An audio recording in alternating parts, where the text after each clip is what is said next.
Zaten bir başıma kaldım arada, hep gözüm ellerde kaldıktan sonra. Zaten bir başıma kaldım arada, hep gözüm ellerde kaldıktan sonra.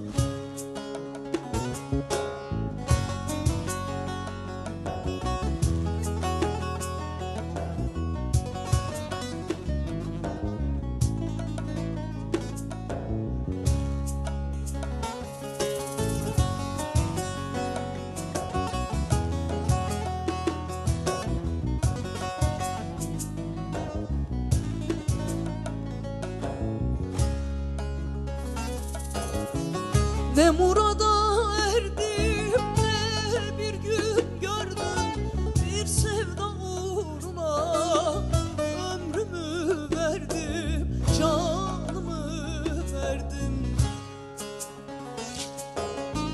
Her gün biraz daha artıyı derdim, seni yad ellerde gördükten sonra. Her gün biraz daha artıyı derdim, seni yad ellerde gördükten sonra.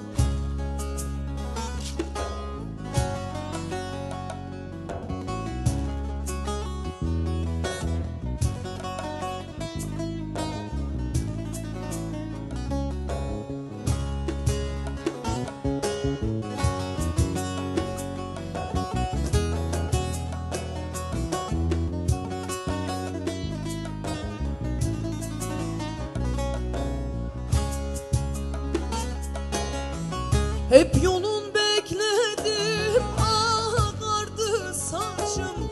Hele söyle bilem, neydi suçum?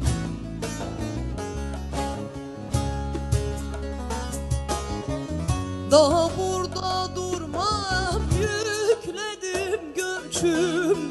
Cemali gurbete saldıktan sonra.